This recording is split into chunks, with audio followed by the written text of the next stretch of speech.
यदि कोई कहीं फंस गया प्रॉपर्टी के डील में, बाद में पता चलता है कि इस बंदे ने मुझे गलत प्रॉपर्टी या गलत कमिटमेंट किया, तो उसका फिर क्या समाधान?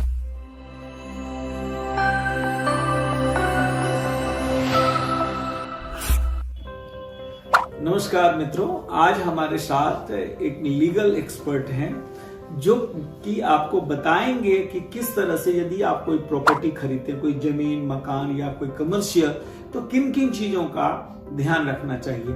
तो मैं आपको इनका परिचय कराता हूं। आज हमारे साथ जो गेस्ट हैं वो बीपी सिंह साहब हैं। ऐसे तो ये कोल इंडिया में एक अधिकारी थे, कई वर्षों तक वहां जॉब किए। वहां से रिटायर करने के बाद भी कई जगह, कई सारे एमएनसीज के अंदर एज ए कंसल्टेंट काम किए।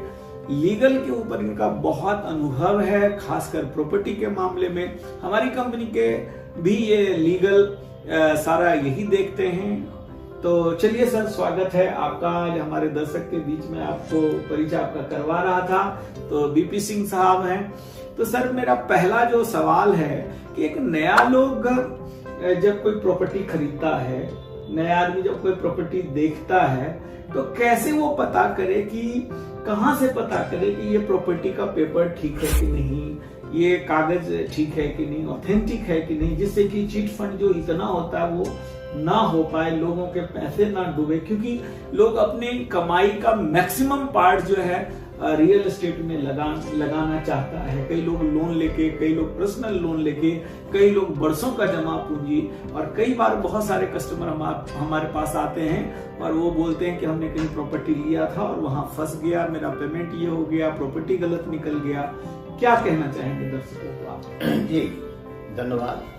सबसे पहले मैं जो संबंधित जमीन है या मकान है या फ्लैट है, उसका जमीन का हिस्ट्री लोकेट करें। कैसे इनके पास ये जमीन आया, इसके पहले ये जमीन किसके पास थी, कहाँ थी, खतियान का नकल निकालेंगे, उसका पोजीशन देखेंगे। नंबर 2, अपडेट रेंट रिसीट है कि नहीं है। अगर मकान है तो मकान म्युनिसिपल मेडिटेशन हुआ है कि नहीं हुआ है, ये 3 चीज देखना होगा।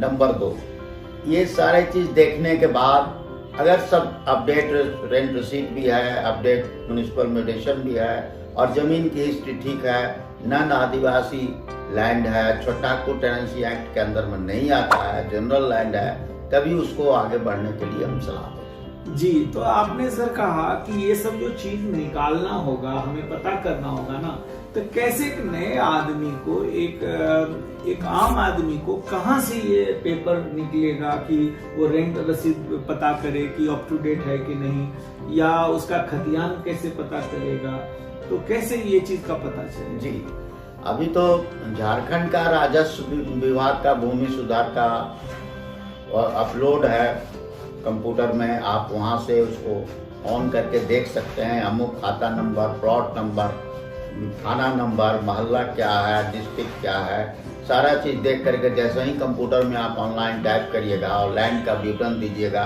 वो कंप्यूटर में अपने आप प्लेस हो जाएगा। तो उससे आप लैंड डिटेल्स आपको पता लग जाएगा। रेंट रिसीट उसका कब तक अपडेटेड है, अगर म्युनिसिपल कॉरपोरेशन के अंडर में आता है तो म्युनिसिपल म्यूटेशन है कि नहीं, सारा चीज उसमें आजकल अपडेट करके झारखंड गवर्नमेंट ने दिया हुआ है। इसके बाद भी अगर आप संतुष्ट नहीं हैं तो उसकी खतियान खोजना होगा रेवेन्यू रिकॉर्ड्स में, संबंधित ब्लॉक में जो सर्किल ऑफिसर का कार्यालय है वहां जाइए और कर्मचारी से ओल्ड रिकॉर्ड्स बात करके उसकी खतियान का नकल बजाते अपडेट करके उसको कंपेयर करके देख सकते हैं कि whatever record has been updated online is perfect. आपने सर कहा कि ये जो है वेबसाइट आजकल है झारखंड में, जिससे हम लोग झारखंड में काम करते हैं या हैं, तो झारखंड में झारखंड झार भूमि करके वेबसाइट है, वहां से आप चेक कर सकते हैं जी। और या सर्कल ऑफिस जो होता है, सीओ कहते हैं हर ब्लॉक के अंदर जी। उनके ऑफिस में जाकर के वहां से आप पता कर सकते हैं। एक चीज मैं सर इसमें पूछना चाहूंगा कि जिनको इतना समय नहीं है, इतना भी नॉलेज नहीं है कि या दौड़ना नहीं, आप जानते हैं सरकारी ऑफिस में जाकर चक्कर लगाना पड़ता है, तो क्या आप कोई सलाह देंगे कि कोई लीगल एडवाइजर से कंसल्टेंट करने की लोगों को जरूरत है कि खुद के बेस पे ये करना चाहिए?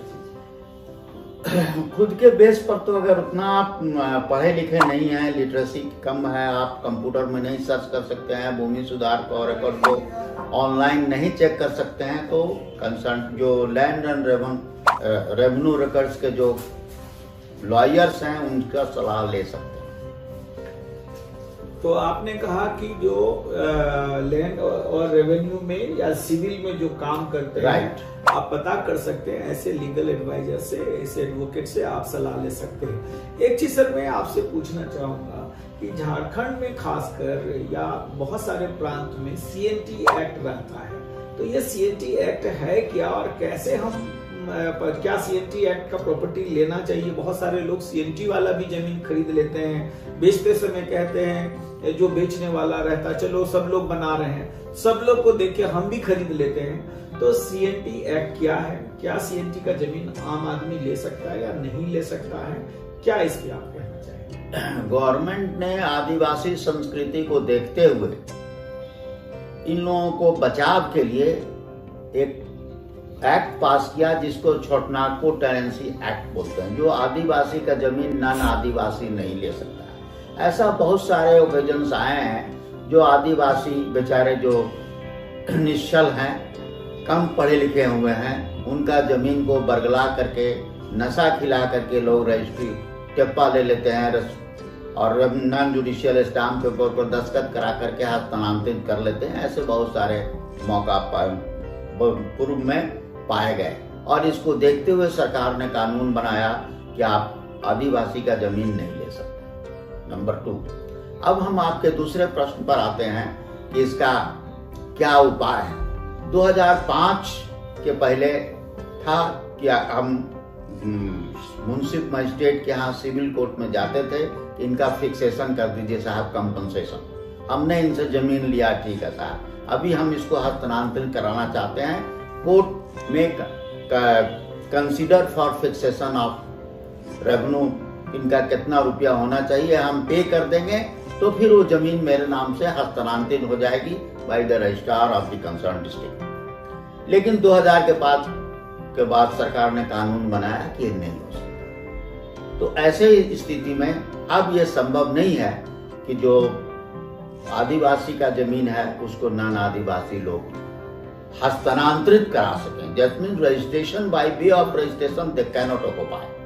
अब म्यूचुअल अंडरस्टैंडिंग है, बहुत से लोग अभी भी लिए हुए हैं, एक सादा कागज पर दस्तखत आकर, तो वो ऑफ द रिकॉर्ड है, that can not be taken as on the record. न उसका रजिस्ट्री हो सकता है, न रसीद हो सकता है, न ऑफिशियली उसका कब्जा वो ले सकते हैं। इन फ्यूचर उसके वंशज भविष्य में उसका कोई नेक्स्ट जनरेशन वाला अगर वो क्लेम करता है कि नहीं हमारे पिताजी का ये जमीन जबरदस्ती कब्जा किए हुए हैं, तो government, competent authority, concerned authority, appropriate authority can take action or which will result into vacation of the said land.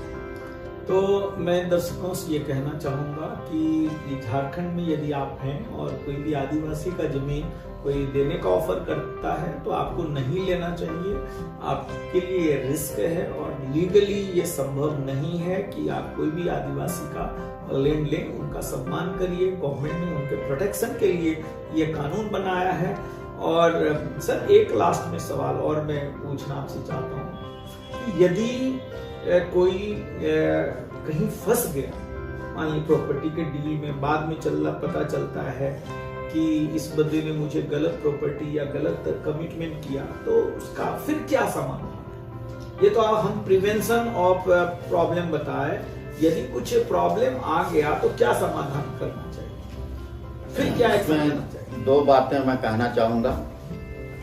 अगर कोई गलती से किसी ने आदिवासी का जमीन ले लिया है, ऑफ द रिकॉर्ड है, रजिस्ट्री तो उसकी नहीं हुई होगी, ऑफ द रिकॉर्ड ले लिया है, तो म्यूचुअल सेटलमेंट हो सकता है, लेकिन वो ऑफ द रिकॉर्ड होगा, ऑन द रिकॉर्ड नहीं हो सकता। क्योंकि हमने इसके पहले क्वेश्चन का हमने जवाब दे चुके हैं कि 2005 के पहले by way of compensation to be fixed by the concern court, that is civil court, that was possible. लेकिन अभी जो सरकार ने कानून बना दिया है वो कंपनसेशन करने का कोई मजिस्ट्रेट, कोई सिविल कोर्ट के अथॉरिटी को अब पावर नहीं रहा, इसलिए वो संभव नहीं है। म्यूचुअल अंडरस्टैंडिंग पर आप ले सकते हैं, बात कर सकते हैं कंसर्न मुखिया को गवाह बना करके, लेकिन ऑफिशियली आपके नाम पर वो नहीं होगा। सर मैं दूसरा चीज पूछना चाह रहा था, ये सीएमटी के अलावा कोई भी प्रॉपर्टी के अंदर यदि हमने एक कस्टमर सौदा कर लिया किसी तरह का, तब बाद में डिस्प्यूट आता है, उस केस में उसको क्या करना चाहिए? कोई भी डिस्प्यूट सेटल करने के लिए एप्रोप्रिएट कोर्ट ही उसको सेटल कर सकता है। And we have the person concern, ये जो इंडिविजुअल है, he has to go before the competent court and appeal कि हमारे साथ ये धोखाधड़ी हुआ है, और कोर्ट उसमें जो ऑर्डर पास करेगा, जो उनको सजा देगा, वो लागू होगा। उसके बाद से उस पर आगे की कार्रवाई। नहीं, एक चीज और भी मैं सर यहाँ से कहना चाह रहा हूँ दर्शकों को कि क्या मान लीजिए कई लोग जुबानी भरबली कोई कमिटमेंट कर लेते हैं, बाद में मुकर जाते हैं, कोर्ट में जाने के लिए कुछ एविडेंस तो चाहिए, तो क्या ऐसा जब कोई डील करें तो क्या एविडेंस में बीच में लेकर के आए? कितने रुपए का स्टाम्प पेपर होना चाहिए? स्टाम्प जरूरी है या नहीं है, या इसमें किसी को गवाह रखने की जरूरत है कि नहीं, कोई लीगल एडवाइजर को बीच में रखने की जरूरत है कि नहीं, पेमेंट कैश से देना चाहिए, चेक से देना चाहिए, क्या करना चाहिए? आपका क्वेश्चन 2-3 क्वेश्चन इसके साथ ABCD लग गया है। पहला क्वेश्चन का आंसर है कि भरबल किसी ने ले लिया और भरबल हो गया, तो जिनके साथ हुआ है एक पंचनामा उनको करना होगा, कंसर्न अथॉरिटी का मुखिया सरपंच का दस्तखत कराना होगा कि भरबल इनसे मेरी डील हुई है। जब तक कागज प्रिपेयर नहीं होगा कोई कोर्ट उसको इम्पोर्टेंस नहीं देगा, कोई दखल नहीं कर सकता, मैंने इंटरफेयर नहीं कर सकता है उसका, वो आपका उनका इंडिविजुअल मामला है। नंबर 2, उसके लिए थाना बना हुआ है, you can file an FIR कि हमारे साथ इन्होंने ऐसा धोखाधड़ी हुआ, and court law will take its own course। तब ना जब हमारे पास किसी तरह का एग्रीमेंट रहेगा, भरबल यदि हमने किसी को पैसा दे दिया किसी के भरोसे पे, तब तो कुछ नहीं कर सकते। नहीं हो सकता, वो ऑफ द रिकॉर्ड है, दैट इज बिटवीन यू और यू।